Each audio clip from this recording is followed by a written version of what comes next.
This morning, blackout warning, urgent calls to conserve power as the energy crisis threatens to leave people in 2 states in the dark.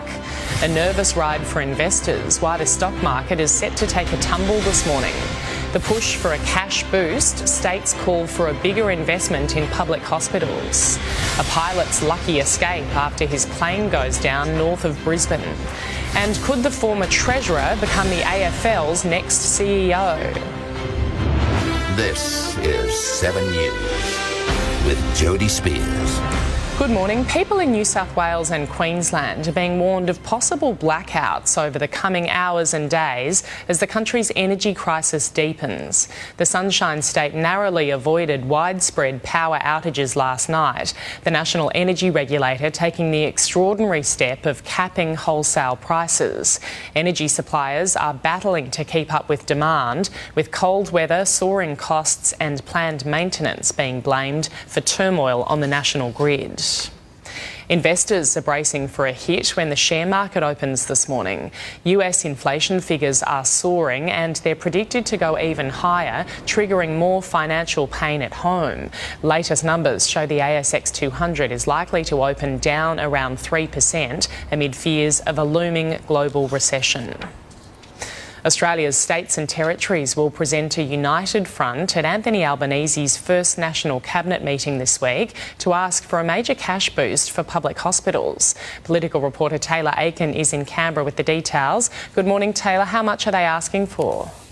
Jodie, good morning. Well, the states want the federal government to pitch in 50% for public hospital funding, with the states set to cover the rest. Prior to the pandemic, the federal government chipped in 45% of public hospital funding, with annual growth capped at 6.5%. But with the added pressures of COVID-19, the previous Morrison government agreed to increase that funding to a 50% split. But that agreement is due to expire on September 30. The estimated cost to the federal budget for a 50-50 split is over $20 billion over 4 years. Victorian Premier Daniel Andrews is leading the charge on this issue, expected to push Prime Minister Anthony Albanese not to proceed with any cutbacks at the first National Cabinet meeting with the new government this Friday. Mr Albanese hasn't committed to the change just yet, but says working constructively with state leaders is a key focus of his government. Jodie? OK, Taylor Aiken, thank you. The New South Wales government is set to announce a landmark investment in the childcare sector. The $5 billion program would see private operators paid to expand or build childcare centres to provide another 47,000 places across the state. It's hoped the plan will offset soaring costs and help thousands of women get back to work. There's a push to make it mandatory for all Victorian healthcare workers to get a 4th dose of the COVID vaccine. The state's premier is backing the move as nurses call for extra protection and will take it to National Cabinet later this week. When you're the very first cabs off the rank getting vaccinated, 1, 2 and 3, you're the first ones to become eligible from an immunity waning point of view for your 4th dose. More than 1,400 staff are off work sick or in isolation. The AFL is reportedly eyeing the former federal treasurer as a possible replacement for outgoing CEO Gillon McLachlan. There's been speculation Josh Frydenberg could take on the top job after he was ousted from the Victorian seat of Kooyong. But News Corp is reporting he won't be throwing his hat into the ring. McLachlan is set to leave the role in September. Meanwhile, Western Bulldogs star Bailey Smith will be interviewed by the Integrity Unit today and is likely to cop a 2-week ban. He'll be asked to detail his drug use following the grand final last year. The AFL's facing growing pressure to ditch its illicit drugs code, with findings from an official review due out in October. A pilot has survived a terrifying plane crash north of Brisbane. His light aircraft lost power, leaving him with little choice but to use a paddock as an airstrip. He's lying in this paddock, I mean. Well, probably don't crash into the house. I'd almost got it stopped when the nose wheel dug into a hole and flipped on its head. The veteran pilot was taken to hospital as a precaution. A quick check of sport now, and Collingwood coach Craig McRae won't start talking about a finals berth just yet, despite the Pies moving into the top 8 after beating Melbourne by 26 points. Collingwood kicked 9 of the last 10 goals to surge over the top of the defending premiers in their Queen's Birthday clash. We just want to live in the moment for now. We don't really talk about winning too often either. I talk about winning habits, but we don't talk about winning too often. Number 1 draft pick Jason Horne-Francis has been offered a 2-game ban for his high hit on giant Josh Kelly. Brad Arthur says the Eels were embarrassing in their shock loss to the Bulldogs. Josh Addo-Carr firmly put his hand up for an Origin recall, scoring a hat-trick in Canterbury's 34-4 win. The Parramatta coach didn't mince his words about his team. We didn't come with any hunger, any want, any desire, and credit the opposition. They wanted it more than us today. They were more desperate. It's embarrassing. Storm forward Felice Kafusi will challenge his fine for elbowing rooster Sam Walker in the face at the judiciary tonight. Teammate Justin Olam has re-signed with Melbourne for the next 4 seasons. Sydney-siders are being warned not to swim at many of the city's beaches today. Hazardous surf warnings remain in place as big swells pound the coast. Waves between 3 and 4 metres are expected, slightly down from yesterday. Checking the rest of Tuesday's weather now, a possible shower in Brisbane, heading for a top of 21 degrees. Sunny and 17 in Sydney, partly cloudy heading for 11 degrees in Canberra. Cloudy and 14 in Melbourne, partly cloudy 13 in Hobart. Showers increasing in Adelaide, 17 degrees the top. Showers and 19 in Perth, and sunny and 33 degrees in Darwin. Coming up on 7 Early News, a deadly weapon made with a 3D printer seized in WA.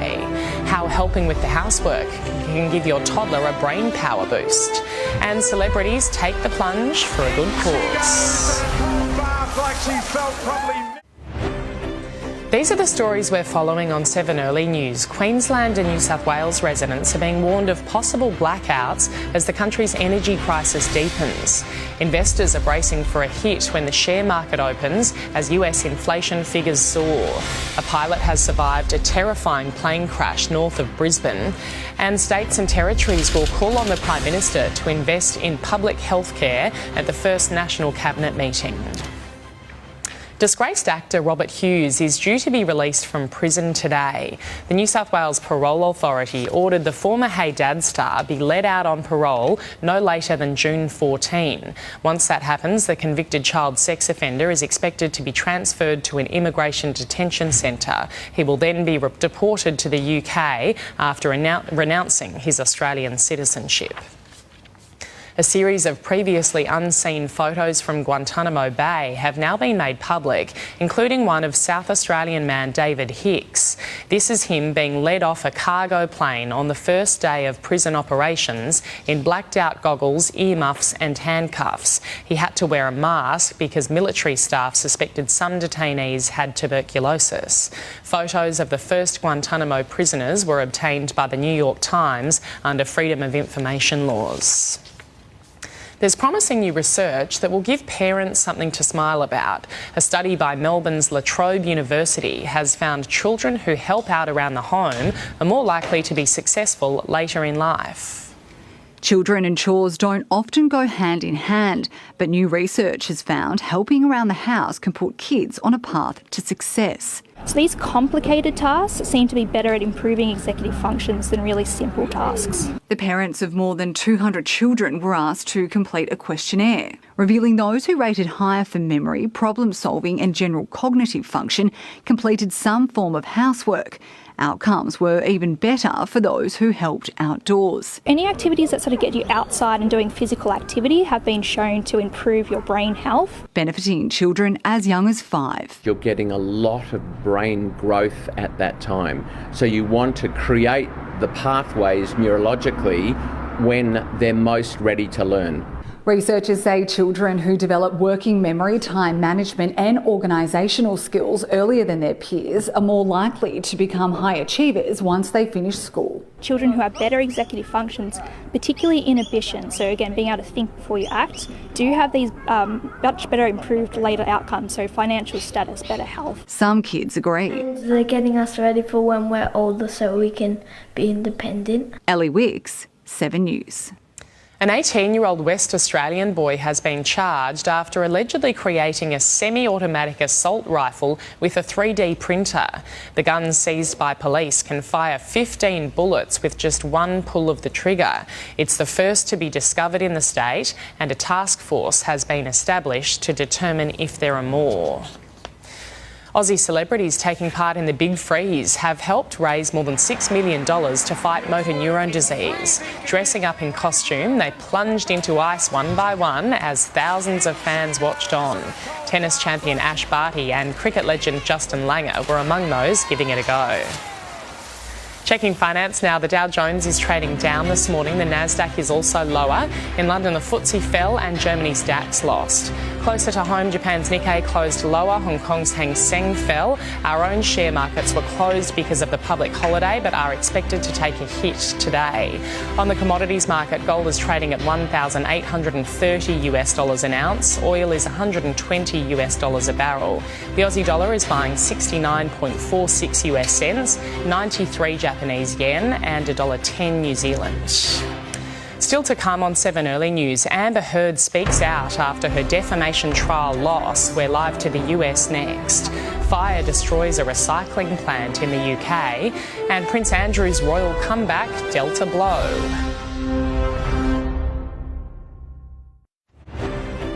These are the stories we're following on 7 Early News. Queensland and New South Wales residents are being warned of possible blackouts as the country's energy crisis deepens.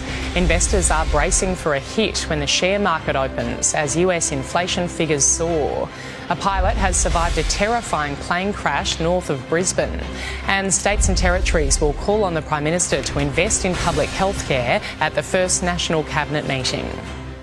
American actress Amber Heard has given an explosive interview after her defamation trial loss to ex-husband Johnny Depp. In her first comments since the trial ended, Ms Heard says she doesn't blame the jury for siding with the Pirates of the Caribbean star. I don't blame them. I actually understand he's a beloved character and people feel they know him. Live to US correspondent David Woiwod in Los Angeles now. Good morning, David. What else has she had to say? Well, Jodie, this is just a very small snippet in a much larger interview that is set to air here in the United States later this week. But in it, as we've just heard there, she says she doesn't blame the jury for the decision that it has reached in this trial. But what she has taken offence to is the level of abuse that she sustained during that 6-week trial. She has described it as unfair and something of a frenzy, particularly on Twitter and on TikTok, with much of that abuse overwhelmingly in favour of her former husband, actor Johnny Depp. Even somebody who is sure I'm deserving of all this hate and vitriol, even if you think that I'm lying, you still couldn't look me in the eye and tell me that you think on social media there's been a fair representation. You cannot tell me that you think that this has been fair. Now, Amber Heard still has to pay around $15 million to her former husband, Johnny Depp, for that article she wrote back in 2018, claiming to be a victim of domestic violence. Look, her lawyer still says she cannot afford those legal fees, and the actress still does plan on appealing this verdict, Jodie. OK, David Woiwod, thank you. The US Congress is continuing its hearings into the January 6 riot on the Capitol, zeroing in on former President Donald Trump's false election claims. Video testimony from top officials shows the White House was aware there was no evidence to support his claims of voter fraud. The hearing also played video clips of January 6 rioters explaining how Trump's voter fraud lies fueled their actions. A huge fire has broken out at a recycling plant in the UK. About 8,000 tonnes of paper and cardboard were destroyed in the fire, which tore through the facility in Birmingham. More than 110 firefighters and 30 fire trucks were brought in at the height of the blaze as it raged through the night. Authorities say they expect to be at the scene for another 48 hours. Prince Andrew's plan to return to public life has been dealt a blow after he was excluded from the traditional Garter Day procession in Windsor. The Duke of York did not take part in the ancient tradition following a family decision. The Prince, a Garter Knight, did attend the investiture of new members of the Ancient Order of Chivalry, but he didn't walk with other members of the royal family from Windsor Castle down to St George's Chapel. A long-awaited decision on the approval of a COVID vaccine for children under the age of 5 is now a step closer. US drug regulators have determined kid-sized doses of the Pfizer jab appear to be safe and effective. It follows a similar analysis of Moderna's vaccine for very young children. Once approval is given, vaccinations could begin in the US as soon as next week. Groundbreaking research is underway to stop obesity before it even starts. A team in the US, led by an Australian, is studying the metabolism of newborn babies to uncover how much of your weight and health is predetermined at birth. I know, little man. At just 2 weeks old, Jamison Hardy is helping scientists uncover the beginnings of obesity. First into the pea pod to measure his body fat, then into this chamber to calculate metabolism, how fast he burns calories during a typical 2-hour newborn cycle of sleeping and eating. It's the only machine of its kind in the world. We don't understand what makes the metabolism different between people. So by making measurements of metabolism in very small people, where it's really just about their biology, because the food is generally the same, is going to lead to some really exciting discoveries. Leanne Redman, who studied at the University of Adelaide, is directing the research in the US state of Louisiana, working to find the missing link to break the cycle of generational obesity. A child is definitely born predisposed to obesity, but it doesn't just stop with the parents. Now we know that obesity risk can be established over 2 generations. The ultimate goal, to identify early signs and create custom intervention plans for parents like Julie. More children have obesity, more children are developing diabetes. If I can prevent that for my children, I think other parents would want to do that too. We can change the trajectory. So far, 40 babies have been in the chamber, hundreds more in the pea pod. What they tell Dr. Redman will be compiled for release next year. Angela Cox, 7 News. To sport, and Collingwood won't get too ahead of themselves yet, despite the Pies moving into the top 8 after beating Melbourne by 26 points. Collingwood kicked 9 of the last 10 goals to surge over the top of the defending premiers in their Queen's Birthday clash. Number 1 draft pick Jason Horne-Francis has been offered a 2-game ban for his high hit on giant Josh Kelly. Brad Arthur says the Eels were embarrassing in their shock loss to the Bulldogs. Josh Addo-Carr firmly put his hand up for an Origin recall, scoring a hat-trick in Canterbury's 34-4 win. The Parramatta coach didn't mince his words about his team. Storm forward Felice Kafusi will challenge his fine for elbowing Rooster Sam Walker in the face at the judiciary tonight. Teammate Justin Olam has re-signed with Melbourne for the next 4 seasons. Test captain Pat Cummins will play his first one-day international in 18 months against Sri Lanka tonight, and the timing couldn't be better. Kane Richardson left the tour after suffering a serious hamstring injury, adding to the Aussies' dwindling fast bowling stocks. Cummins is fit and firing after battling a long-term hip issue. That had been lingering around for sort of 12 or 14 months, so for him to be able to have a good solid recovery period and then a training block, he's come here, he looks like he's up and running. Tonight's match is the first of 5 one-dayers. After starring in Tokyo, our Paralympians are continuing the medal rush at the Para-Swimming World Championships. Ben Hance backed up his 100-metre backstroke gold in Japan, taking out the men's final in Madeira, breaking his own championships record. Tim Hodge cruised to gold in his 200-metre individual medley final, picking up Australia's 3rd of the meet.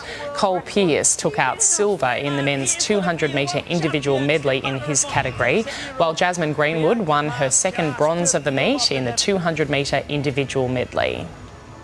Next on 7 Early News, a closer look at how the weather's shaping up in your part of the country.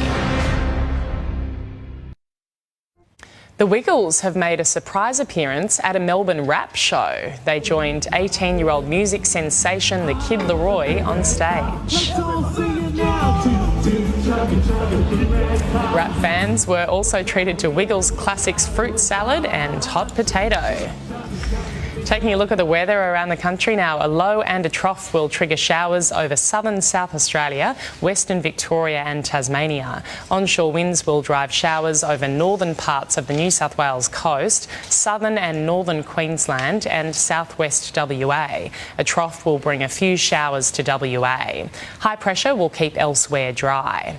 Around the capitals today, a possible shower in Brisbane, heading for a top of 21 degrees. Sunny in Sydney, 17. Partly cloudy in Canberra, heading for a top of just 11. Cloudy and 14 in Melbourne. Partly cloudy and 13 in Hobart. Showers increasing in Adelaide today, 17 degrees. Perth, showers and 19. And Darwin, sunny and 33 degrees.